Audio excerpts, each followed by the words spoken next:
فمثلہ کمثل الکلب ان تحمل علیہ یلہث او تترکہ یلہث، کہ اگر اس کے سامنے ہڈی ڈال دو، کچھ دو، تو پھر بھی وہ اپنی زبان کو لٹکائے پھرتا ہے، پھر اور طلب میں رہتا ہے، اور اگر کچھ نہ دو تو پھر بھی اپنی زبان کو باہر نکالے ہوئے پھرتا ہے۔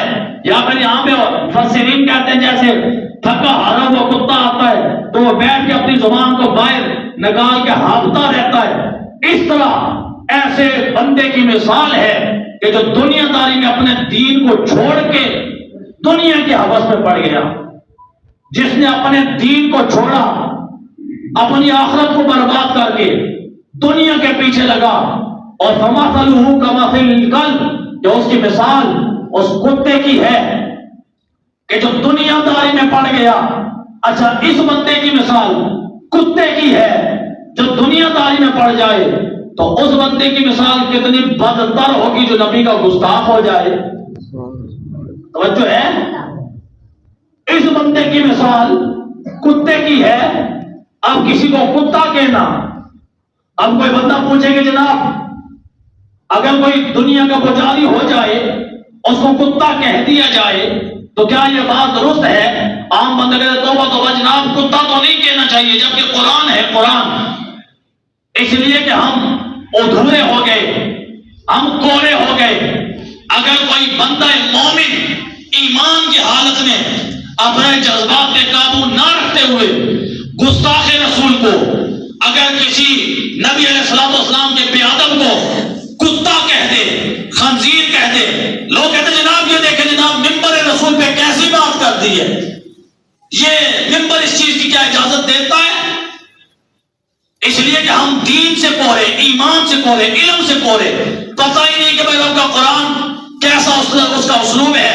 ہم فوراً فتویٰ، جناب یہ مولوی صاحب کو کیا ہو گیا، مولوی صاحب نے ممبر پہ بیٹھ کے یہ بات کر دی، کیا یہ بات ممبر رسول کا تقاضا ہے کہ ایک بندے کو کتا کہہ دیا جائے؟ میں نے کہا کسی مومن کو نہیں، گستاخ رسول کو۔ مومن کی بات اور ہے، مومن کے بارے میں تو میرے نبی رحمت نے فرمایا کہ مومن کی عزت کعبۃ اللہ سے بھی افضل ہوا کرتی ہے۔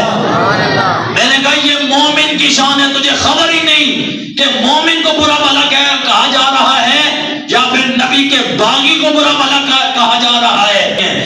اگر دنیا کا پجاری ہو جائے، ہو عالم بھی، ہو زہد و تقوی والا بھی، ہو اسم اعظم کا جاننے والا بھی، موسیٰ علیہ السلام کے خلاف اگر وہ آ جائے اور ہتھیار لے کے نہیں صرف دعا کرے تو رب العالمین کہتا ہے فمثلہ کمثل الکلب، اس کی مثال کتے کی ہے۔